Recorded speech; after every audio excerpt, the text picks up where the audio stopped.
الضوء الأخضر اللي كان بيظهر بشكل غريب وغامض في الباك رومز يعتبر من الأسرار الغريبة اللي مش فاهمين إيه سببها ولا إيه هو بالظبط، بس على حسب ما توقعنا في الفيديو اللي فات إن الضوء ده ما كانش مجرد حاجة عشوائية بتظهر، إنما ده كان عبارة عن سر غامض كشف لنا حقيقة الباك رومز وإزاي تم اكتشافها. وبناء على التوقع أو النظرية دي فاحنا عارفين دلوقتي إن الضوء الأخضر ده عبارة عن الشقوق الفاصلة ما بين البعد بتاعنا والبعد اللي فيه الباك رومز. بس عايز أقولك إن مش بس إحنا اللي كان عندنا فضول عن إيه الضوء ده ولا إيه مصدره بالظبط، ده بنسبة كبيرة منظمة ايسينك هي كمان كان عندها نفس الفضول ده، وبالذات في يوم 6/5 سنة 1990 لما الباحث اللي اسمه مارك نجح في إنه يعدي ما بين الفجوات الغريبة دي وفتح الباب اللي كان هناك. والله أعلم شاف إيه بالظبط، بس هو كان عايز مارفن يجيله بسرعة عشان يصور اللي هو شافه ده. وكل اللي نعرفه عن ايه اللي كان ورا الباب ده ان كان فيه مجرد وهج لونه اخضر خارج من ورا الباب ده، بس للاسف معرفناش نشوف ايه مصدر الوهج ده بالظبط، وده كان بسبب الحادثه المرعبه اللي حصلت لمارفن واللي قدر ينجو منها باعجوبه واللي خلاهم كلهم يرجعوا تاني للمنظمه بسبب الرعب اللي عاشوه في الوقت ده. فيا ترى ايه اللي كان ورا الباب الخشبي ده بالظبط، وايه مصدر الوهج الاخضر اللي كان خارج من وراه؟ هل هو كان فعلا عباره عن شقوق في الزمكان في المكان ده، ولا ده كان مجرد وهج عادي ملوش علاقه بالموضوع ده من الاساس؟ بس فضولنا عن ايه اللي ورا الباب ده مازال موجود، وعايزين اجابات واضحه عن ايه اللي خلى مارك يتفاجئ بالمنظر ده لما فتح الباب ودخل الاوضه دي. كل ده واكتر هنعرفه ان شاء الله في الفيديو ده اللي ان شاء الله يبقى زي الاجزاء اللي قبله، فيديو كامل الدسم. ازيكم؟ انا عبد الله ودي وما تنساش تصلي على النبي قبل ما نبتدي، ويلا نبدأ الفيديو. بما ان اخر فيديو شفناه عن الموضوع ده كان بيتكلم عن لما الباحثين الثلاثه واللي هم مارك ومارفن وكيم رجعوا للمنظمه عشان يبلغوا عن الحادثه والمخلوق المرعب اللي مارفن اكتشف وجوده في الباك رومز وقدر ينجو منه باعجوبه، واللي كانت احداثه في يوم 6/5 سنه 1990. فعشان نقدر نستكمل الاحداث اللي حصلت بعد كده لازم نتفرج على الفيديو اللي قدامنا ده واللي بعنوان ريونيون، واللي معناها لم الشمل، واللي احداثه بتحصل في تاريخ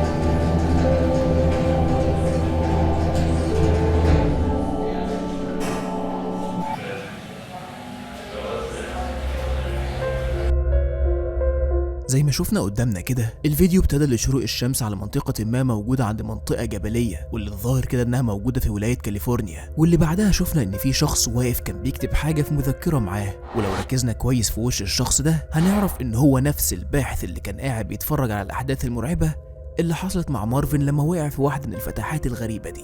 وبعدها بنلاحظ اننا بقينا جوه اوضه موجوده في المنظمه، واللي لاحظنا برضو ان في ضوء اصفر بدا يظهر على المج او الكوبايه اللي قدامنا دي، وده معناه بشكل واضح جدا اننا حاليا جوه الاوضه الموجوده عند الثريشولد اللي اتبنت مؤخرا في الباك رومز. بس اللي شد انتباهي اكتر هو المج اللي قدامنا ده، بحيث ان بعد شويه بحث عن الكلمه دي والاحداثيات اللي مكتوبه فوقها دي اللي لما الضوء الاصفر جه عليها عمل تشويه خفيف في الصوره، عرفت ان الكلمه دي واللي هي MLML عباره عن اختصار لجمله موس لاندنج مارين لابوراتوريز، واللي معناها مختبرات موس لاندنج البحريه. وبالنسبه للاحداثيات اللي فوقها دي فهي بتشير للمكان اللي المختبرات دي موجوده فيها، واللي تعتبر موجوده فعلا في الواقع في ولايه كاليفورنيا. وده يمكن يفهمنا ان منظمه ايسينك متعاونه مع المختبرات دي لاجل تحقيق اهداف معينه مش معروف هي ايه بالظبط. بس بعدها لاحظنا ان غالبا في شريط فيديو على وشك انه يبدا يتعرض قدامنا دلوقتي، واللي بدا الاول بعرض تاريخ تصويره واللي كان في يوم 25/5 سنه 1990، يعني بعد حوالي 19 يوم من الحادثه المرعبه اللي حصلت لمارفن.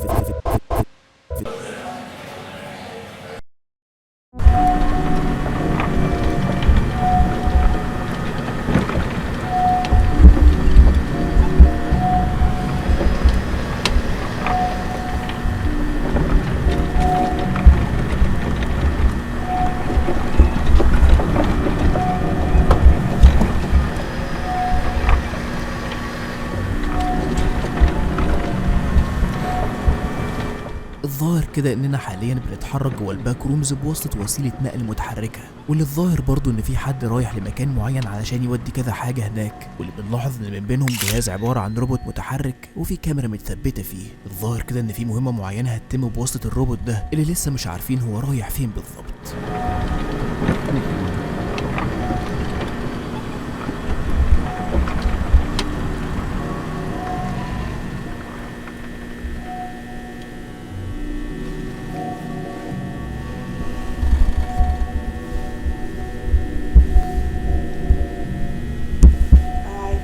Have enough room to unpack over there. Okay, sounds good. Can you loosen that strap? من اللي احنا شايفينه قدامنا ده، فاعتقد ان معظمكم وبالذات اللي فاكرين الاحداث كويس هيعرفوا يتوقعوا ايه اللي ممكن يتم دلوقتي، بحيث ان اللي قدامنا ده دي عباره عن الحواجز الخشبيه اللي شفنا قبل كده ان المنظمه حطتها في المنطقه اللي بتوصل للاوضه اللي فيها الفجوات المربعه دي، وده حصل عشان يامنوا نفسهم من المخلوق المشوه اللي واجه مارفن قبل كده. وبناء على المعلومه دي فغالبا احنا دلوقتي هنشوف مهمه جديده هتبدا ليها علاقه بالاوضه اللي فيها الفجوات المربعه دي، واللي الظاهر كده انهم هيستخدموا الروبوت المتحرك ده في المهمه دي. يمكن بيخططوا انهم ينزلوا الروبوت في الفجوه اللي مارفن وقع فيها، او ممكن عايزين يستكشفوا المنطقه دي تاني بشكل عام. فتعالوا نكمل ونشوف ايه اللي هيحصل بالظبط.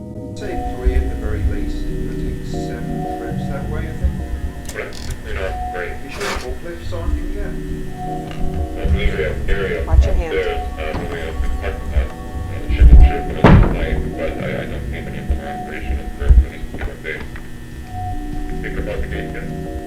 Yeah, we're just assembling now.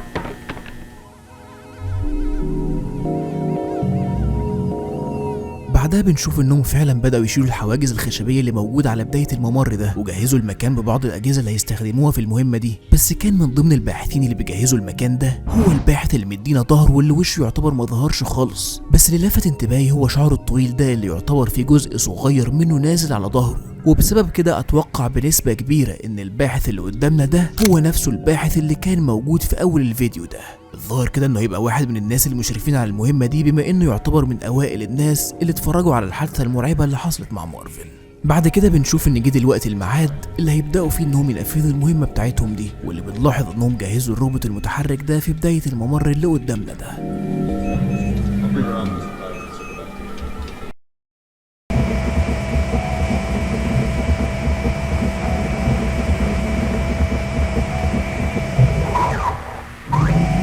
احنا حاليا شايفين اللي الروبوت شايفه وهو ماشي في طريقه ومتوجه بنسبة كبيرة للأوضة اللي فيها الفجوات اللي الباحثين كانوا فيها.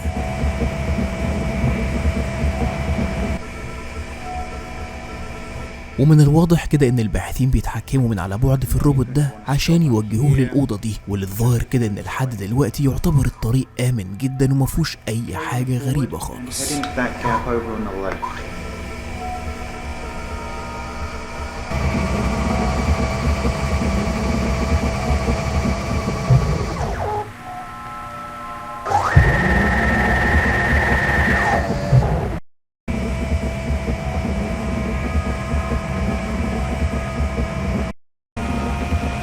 Is that really what he said? I don't think he has a full understanding of the situation. I doubt he does either, but I think that matters.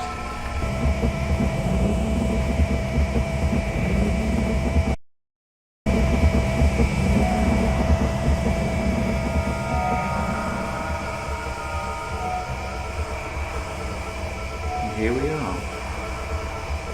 Wall. Watch the wall. I'm surprised with how well this is holding up. Still seems in good standing. Hey, don't get too close. Stop. Stop. Yeah, it was locking. Standard, this is Clyde. We've reached room 14D. We're now just about to initiate the equilibrium stimulus.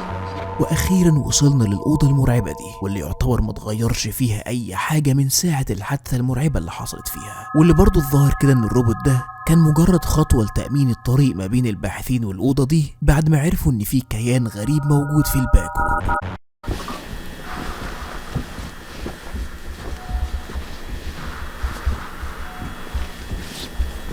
Still good? The last one came back good, but I recommend you keep a mask on just to be safe. We gotta start updating our protection system. I feel like I'm always missing things in this mess.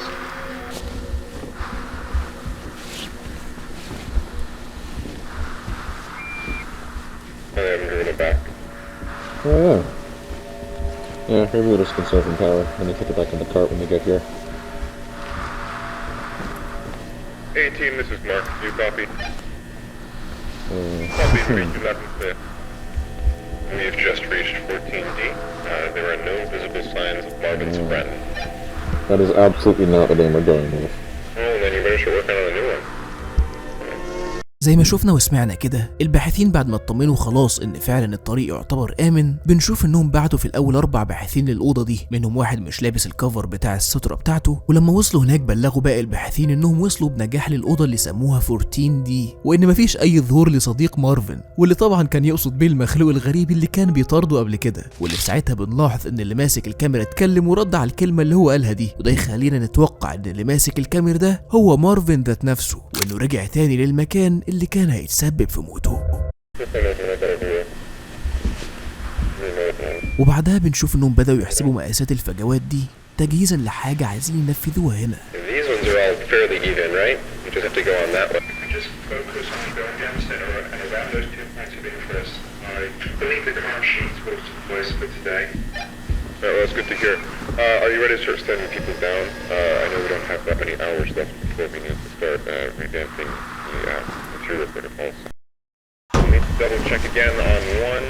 وبنلاحظ دلوقتي ان في عدد كبير من الباحثين وصلوا للأوضة الغريبة دي مع معدات كتيرة وألواح خشبية معاهم.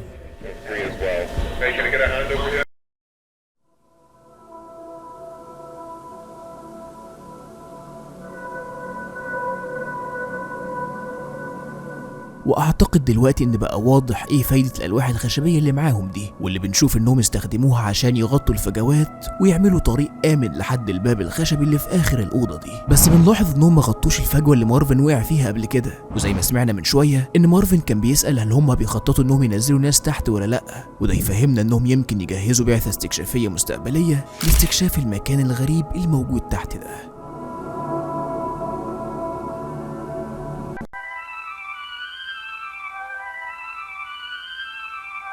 بنفهم من الكلام اللي قدامنا ده ان الخطة او المهمة اللي هنشوفها دلوقتي عبارة عن ان في بعثة استكشافية مكونة من مارك وراندل ومارفن، اللي بالمناسبة هيكون مسؤول عن التصوير برضه، هيستكشفوا فيها الأوضة 14C، وللواضح كده انها الأوضة اللي موجودة ورا الباب الخشبي ده، وده معناه اننا حاليا على وشك اننا نبدأ نشوف الإجابات بتاعة الأسئلة الكتيرة اللي سألناها عن ايه اللي موجود ورا الباب الخشبي ده، وايه الوهج الأخضر اللي كان خارج منه ده. فتعالوا نشوف المهمة دي هيحصل فيها ايه. Is this the same one they had you practice with? Well, pretty similar, but they were just renting that one. Same one as far as I'm concerned, though. Not like I know the difference. Wouldn't want to be on the other end of that. You wouldn't want to be on the other end of any gun, Marvin. Yeah, that's probably true. Alright, get your lights on. Marv, light. Oh, yeah, sorry. بنلاحظ ان دي اول مرة باحث يتسلح فيها وهو داخل الباك رومز، بس اعتقد ان السبب لكده واضح ومعروف، وخصوصا بعد الاكتشاف المرعب اللي هم اكتشفوه ده. بس في حاجة غريبة في المشهد ده يمكن تخلينا نرمي كمية اسئلة ملهاش اخر. شايفين البندقية اللي قدامكم دي؟ في نظرية بتقول ان نوع البندقية اللي قدامنا دي بالاجزاء اللي متركبة فيها ما كانتش لسه اتصنعت في الزمن اللي هم فيه حاليا ده، وانما ده في جزء متصنع في سنة 1999 وجزء تاني متصنع في سنة 2008. ولو النظرية دي صح فعلا وان كيم بارسونز تعمد يحط بندقية حديثة في المشهد ده، فده هيدل على ان الباك رومز استنسخت بندقية مستقبلية فيها، وان منظمة ايسينك قدروا بطريقة ما انهم يلاقوا البندقية دي اللي يعتبروا دربوا مارك عليها بشكل كويس جدا علشان يقدر يستخدمها. وعموما ايا كانت الحقيقة ورا الموضوع ده، فاحنا دلوقتي موجودين حاليا في الأوضة اللي موجودة ورا الباب الخشبي ده، اللي ملاحظين ان المكان يعتبر مظلم ومفيهوش اي اضاءة شغالة زي باقي اوض الباك رومز، ودي تعتبر حاجة غريبة ويمكن تكون حاجة غير مطمئنة تماما. فتعالوا نكمل ونشوف ايه اللي هيحصل في مهمة الاستكشاف. Alright, so we're gonna want to stay mostly down the middle, but maybe go around 1 or 2 just to make sure we're not missing anything. Good damn thing, this mouse. I don't know.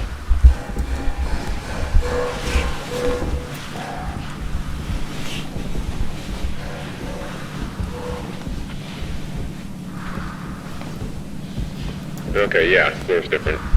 Looks like concrete, or what's it called?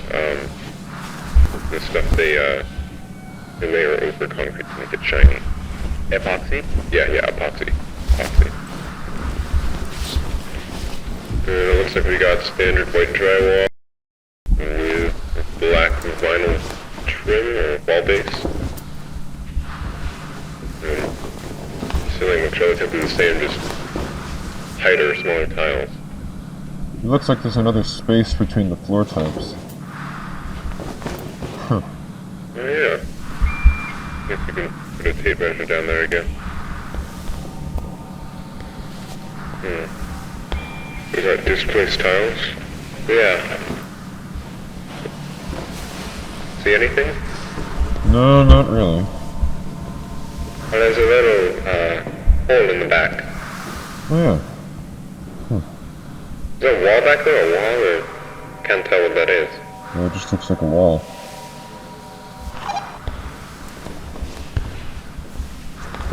Huh. Watch the gun. Sorry. Is this just the natural state, or did something move these? I'm not sure which one I would prefer, but right now I'm kind of leaning towards the former. من الواضح كده ان في شعور بالقلق وعدم الراحة من المكان اللي هما وصلوا ليه ده. زي ما شفنا قدامنا كده، بعد شوية مشي في الأوضة المظلمة دي وصلوا لمكان تاني في الباك رومز ألوان مختلفة تماما عن الأوض المعروفة، بحيث إن العواميد والحيطان لونهم أبيض ومفهومش ورق الحائط الأصفر ده، والأرضية تعتبر وكأنها مطلية بالإيبوكسي زي ما كانوا بيقولوا، وما فيهاش السجاد أو الموكيت الأصفر. ولو هنقارن الشكل ده بالقصة الأصلية للباك رومز فهنلاقي إن المكان اللي هم فيه ده يشبه شوية المستوى رقم 4، بس مش بنفس المواصفات دي بالظبط يعني. ده غير إنهم لاحظوا إن في فراغ في الأرض ما بين الأوضة اللي كانوا فيها والمكان التاني ده، وكأنهم دخلوا في مكان تاني جديد تماما موجود في الباك رومز، والفراغ اللي في الأرض ده يعتبر فاصل ما بين المكانين الاتنين دول. بس الغريب إن مارفن لاحظ إن بعض المربعات اللي في السقف دي واقعة من مكانها، وخاف لحسن يكون في حاجة وقعتها من مكانها. بس عايز أقولك إن دي مش أول مرة نشوف المنظر ده. تعال ما أفكرك، فاكر في فيديو الجزء الثاني من فاوند فوتج لما ماديسون كانت بتتجول في الباك رومز ووصلت لمكان كبير كان فيه مربعات واقعة من السقف برضه على الأرض؟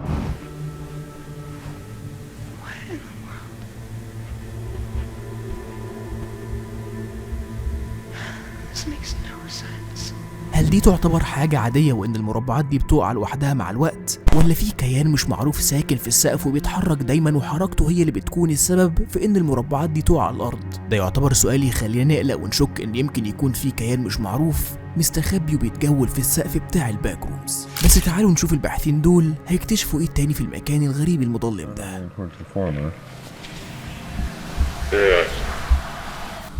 I believe we've only seen displaced tiles 4, I think it was 4 times before. Not too common.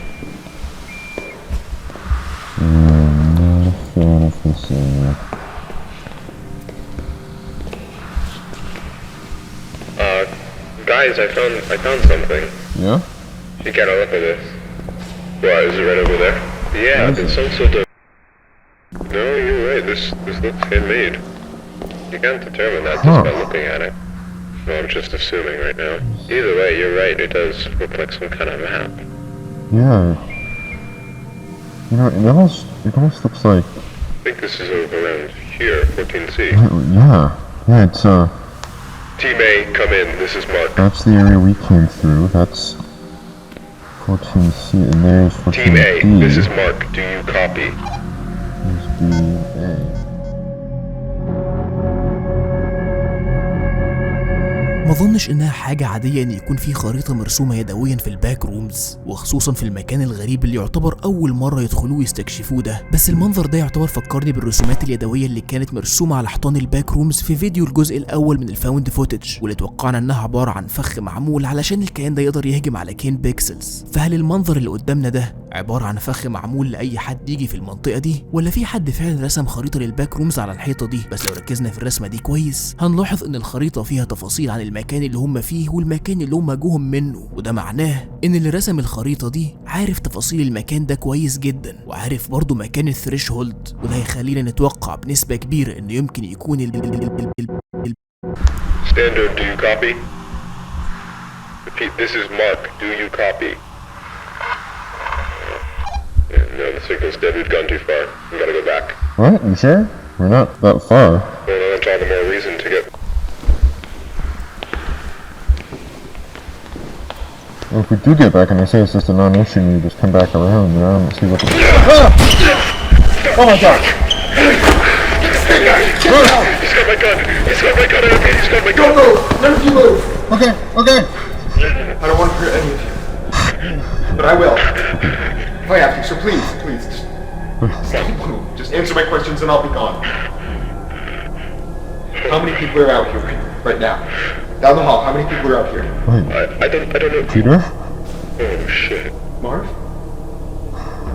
Marvin? Yes, it's me. Is it really you? It's me. It's me. How? It's been months. We thought you... I know. That's what they did. They took my life from me, Marv. Everyone thinks I'm dead. My wife and children think I'm dead. Can you please put down the gun? Barbara, just tell me. Did they hold a funeral? Yes. This is Team A. Do you read Yes, A-Team, this is Mark. I read you. Mark, don't. What are you doing? We need immediate armed Mark. support at room 14C. Stop. My team and I are being held at gunpoint by a hostile. I repeat, Stop. please send Don't shoot him. immediate armed support to room Stop. 14C. You don't. You're Sorry.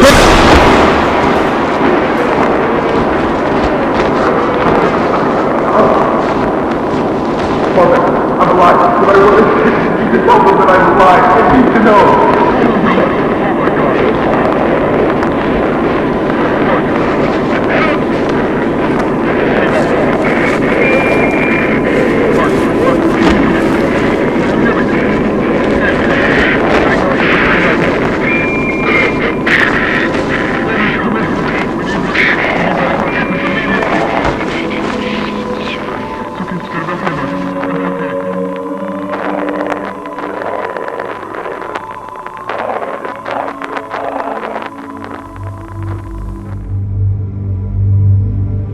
تغير وانحراف غريب وغير متوقع في سياق الأحداث. احنا كنا داخلين نشوف ايه اللي الباحثين دول هيكتشفوه في الأوضة الغريبة دي، وبالذات كنا مستنيين نشوف ايه مصدر الوهج الأخضر اللي شفناه قبل كده، لحد ما ظهر بيتر تنش. وهنا بتتحقق البلوت تويست او تغير الاحداث بتاعه الفيديو ده، وهضطر دلوقتي اغير الهدف بتاع الفيديو ده من فضولنا عن ايه مصدر الوهج الاخضر اللي كان ورا الباب الخشبي ده لاستكمال الاحداث القديمه اللي ما كانتش اتفهمت عن بيتر تنش. ولو كنت لسه لحد دلوقتي مش فاهم مين الشخص ده اصلا وايه حكايته، فلازم دلوقتي ارتب لك الاحداث الخاصه بيه بشكل كويس جدا عشان نفهم ايه اللي حصل دلوقتي ده. بس قبل ما ابدا اشرح لك المشهد السوداوي اللي احنا شفناه دلوقتي ده، لازم نسال سؤال سابق لاوانه شويه، وهو بيتر تنش عمل ايه بالظبط بعد ما ضرب مارك بالبندقية؟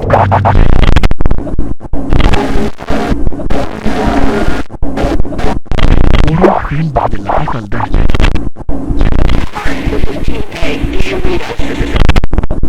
This is Mark, I read you. What is it? We need immediate armed support in room 14C. My team and I are being held at gunpoint by a hostile. I repeat, please send immediate armed support to room 14C of your control. for that panel? It should connect. What was that?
بيتر تنش ما استناش لحظة بعد اللي هو عمله ده واتمكن انه يهرب من الباك رومز بمساعدة السلاح اللي معاه اللي خلى الكل يخاف انه يقرب منه. وهروبه بالمنظر ده وملاحقة أفراد الأمن ليه اتسبب في حدوث توتر واضطراب وخوف للباحثين وكل شخص موجود في المنظمة، سواء كان يعرف هو مين ده أو ما يعرفش هو مين ده بالظبط. وبسبب التوتر والارتباك اللي حصل في المنظمة في اليوم ده، ايفن بيك أمر كل شخص موجود في منظمة ايسينك إنه ما يخرجش ولا يروح بيته في اليوم ده، وأمر بعمل اجتماعي يفهموا الناس دي كلها مين هو بيتر تنش وإزاي كان موجود في الباك رومز، ويشرحوا القصة كاملة للناس عشان كل يفهم إيه اللي حصل بالظبط. you all once again for your patience on this. It has been a stressful 15 hours for all of us here, and while he cannot currently be with us, Dr. Beck sends his apologies regarding the numerous inconveniences caused by our decision to keep you here overnight. What happened last night should not have happened. Not here, not with us. Before I fill you in, I need to address the fact that there has been information deliberately withheld from many of you on the project.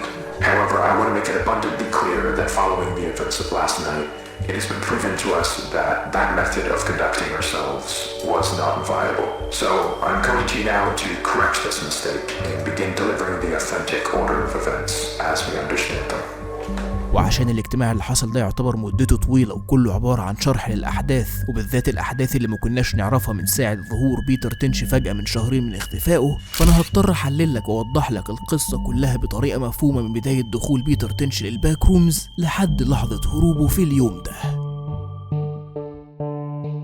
في يوم 29/2 سنة 1990 عرفنا ان كان في بعثة استكشافية للباك رومز هتتم بواسطة الباحثين رونالد ومارفن وجورج، والشخص اللي هيوثق البعثة دي كلها واللي اسمه بيتر تنش. وفي أثناء ما هم كانوا بيتجولوا في الباك رومز، بيتر سمع أصوات ناس بتتكلم جاي من طرق قريبة منه، واللي لما راح يشوف مصدر الصوت ده جاي منين حصل تشوه غريب، والباحثين اللي كانوا معاه اختفوا من قدامه تماما. ما كانش بيتر فاهم ايه اللي حصل ده، واحنا برضو ما كناش فاهمين فيه ايه بالظبط وازاي وليه اختفوا من مكانهم بالمنظر الغريب ده. فقرر انه يحاول يرجع تاني للثريشولد علشان يبلغ المنظمة باللي حصل معاه ده. وبعد رحلة غريبة من البحث في الباك رومز عن مكان الثريشولد وصل ليها، بس ما كانتش هي نفسها اللي كان جه منها من كام ساعة فاتوا. وبمجرد ما فتح الباب بتاع الأوضة اللي أول مرة يشوفها دي، بيتر اتفاجئ واتفاجئنا احنا كمان بأن مستشعرات الحركة شغلت جهاز الإنذار. واللي صادف إننا شفنا نفس المشهد ده حصل في يوم التعاقد مع وزير الطاقة جيمس ديفيد واتكنز، اللي كان حاضر علشان يشوف المشروع اللي المنظمة شغالة عليه علشان يمول المنظمة، واللي كان في يوم 8/5 سنة 1990. عشان كلنا نستوعب ان بيتر تنش يعتبر انتقل شهرين في المستقبل، بحيث انه انتقل من شهر 2 لشهر 5. وعلى حسب الكلام اللي اتقال في الاجتماع ده، فمن ساعة ما بيتر تنش اختفى بشكل مفاجئ من وسط زمايله، المنظمة عملت حملات بحث مكثفة في الباك رومز علشان يشوفوا هو راح فين وازاي اختفى من غير اي اثر يدل عليه. بس للاسف كل الحملات دي تعتبر فشلت تماما. وبعد مرور اسبوعين تقريبا من فشل البحث عنه، قرروا انهم يغطوا على الموضوع ده كله بتزييف خبر موت بيتر تنش عشان يبعدوا الانظار عن المنظمة، وكمان يقدموا مبرر منطقي لاهله اللي مش عارفين هو جراله ايه بالظبط. وفعلا تم نشر ان الباحث بيتر تنش مات في حادثة عربية، واتعمل جنازة كاملة مزيفة ليه. وبكده المنظمة تعتبر قفلت ملف بيتر تنش تماما، وغطوا على الموضوع ده كله علشان محدش يعرف اي حاجة عن اللي حصل معاه ده. بس الملف يعتبر اتفتح تاني بظهوره بشكل مفاجئ في يوم التعاقد مع وزير الطاقة، واللي بسرعة قدروا يتعاملوا مع الوضع وحجزوا بيتر في مكان في المنظمة عشان يفهموا هو لسه عايش ازاي ويستجوبوه عن كل حاجة حصلت معاه. ولحسن الحظ الكاميرا اللي كانت معاه وثقت كل حاجة من البداية لحد ظهوره في اليوم ده. من ساعتها عرفوا ان الباك رومز مش بس ليها خواص غير طبيعية على المكان ده، برضه بتأثر بشكل غير منطقي على الزمن.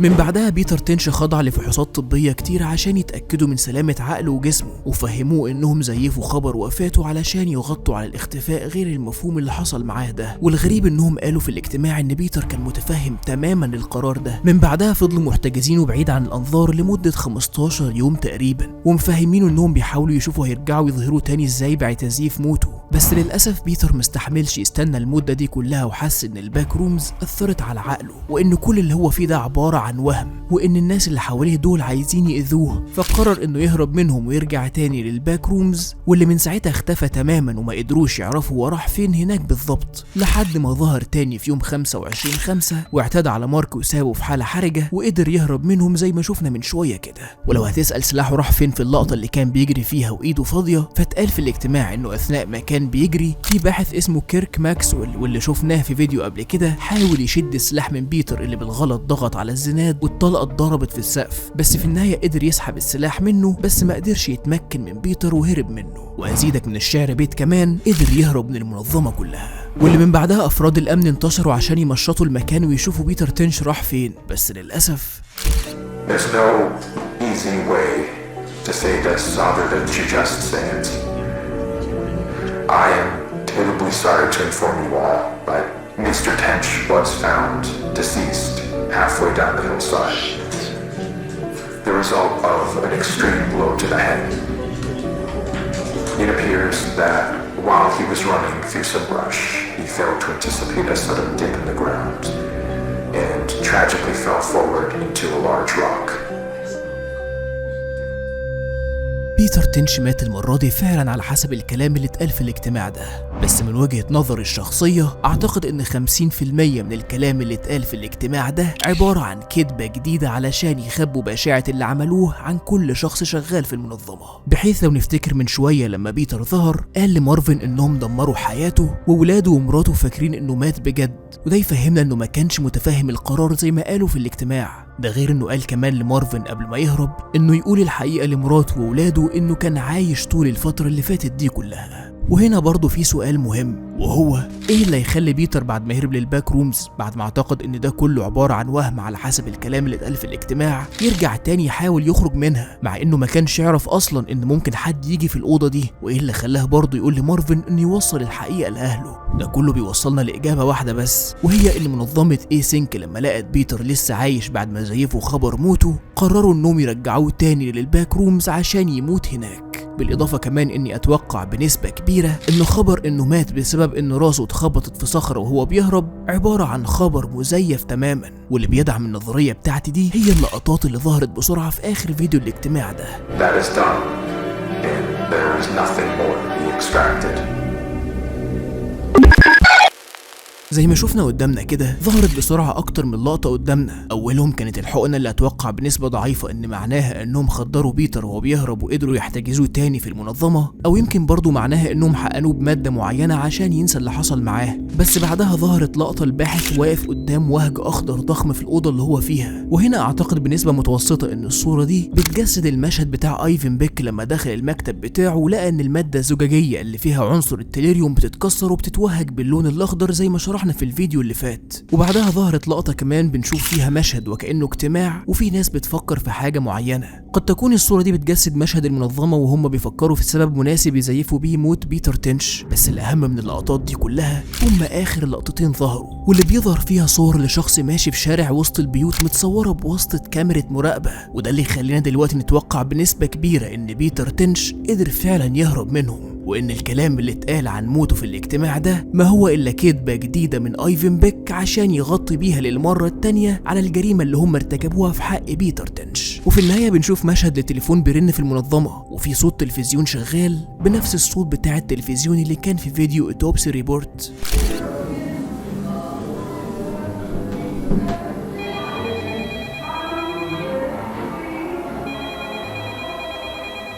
الظاهر كده ان كيم بارسونز بيلمح لحاجة مهمة في المشهد ده، وان يمكن ان بيتر تنش بيحاول ينتقم من المنظمة بطريقة ما، بس اللي لسه مش فاهمه كويس هو صوت التلفزيون اللي كان شغال ده وعلاقته بالظبط بالاحداث اللي احنا شفناها دي.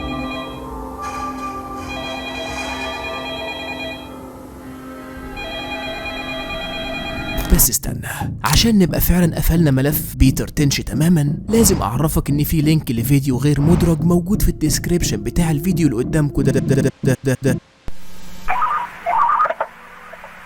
Hi there, I'm calling from the A-Sync Research Institute in San Jose, California. I'm trying to get hold of my supervisor, who I believe is currently staying at your venue. Ivan Beck? Yes, that'd be great, thank you. Clyde.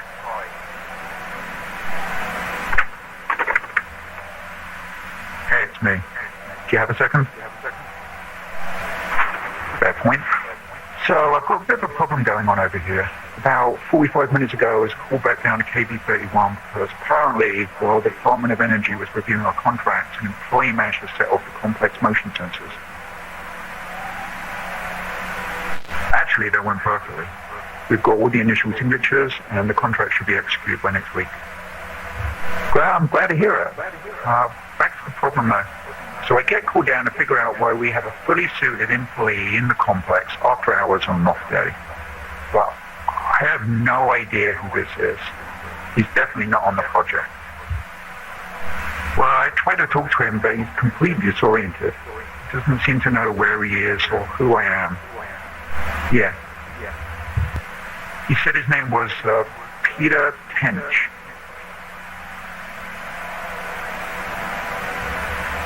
Ivan? Probably over the cameras. I'm the last one here. Everyone else is headed home. No, it's just me. Wait, hold on. This isn't him, is it?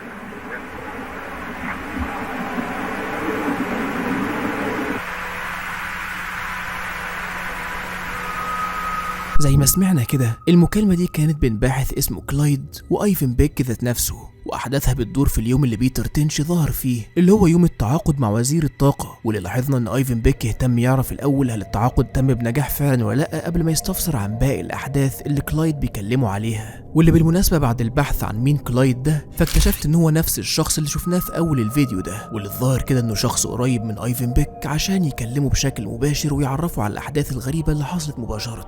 واللي خدنا بالنا ان هما الاتنين اتصدموا تماما لما استوعبوا ان بيتر تنش لسه على قيد الحياة ورجع تاني بعد شهرين كاملين من اختفائه في الباك رومز. بس لاحظنا ان كان في صورة قدامنا الخبر معكوس مكتوب في الجريدة. لو عدلنا الصورة دي هنلاقي ان ده عبارة عن خبر بيتكلم عن حادثة اصطدام مشتعل حصلت جنب مزرعة عنب، وده بيدل بشكل واضح ان قرار الموت المزيف اللي تم اتخاذه لتبرير اختفاء بيتر تنش كان عن طريق كذبة بتقول ان عربيته اصطدمت واشتعلت بالقرب من مزرعة عنب. بس الحقيقة المستخبية ورا الخبر ده كانت انه اختفى في مكان مرعب وغامض، مكان يفوق قدرة البشر في الاستيعاب، وهو الباك رومز. وبكده اقدر اقولك اننا دلوقتي نقدر نقفل ملف بيتر تنش تماما بعد ما عرفنا الاحداث المأساوية اللي حصلت معاه من لحظة دخوله للباك رومز لحد لحظة هروبه منها، واللي بنتوقع انه بيخطط لحاجة هتفضح منظمة ايسينك تماما. وبس كده، ده كل اللي اقدر اقوله لك النهارده عن كل حاجة تخص الباحث بيتر تنش.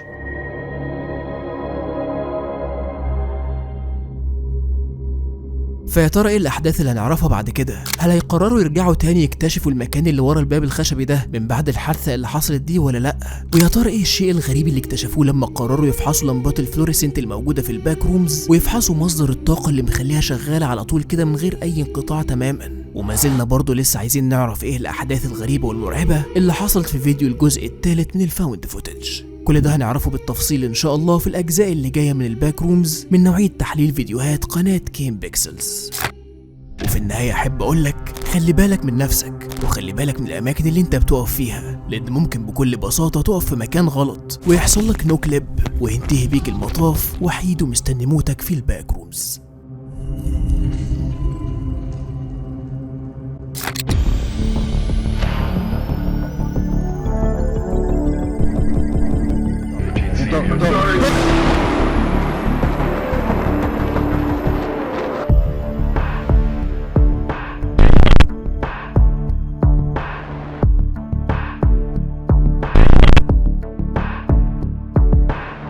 أنا استحملتك بما فيه الكفاية.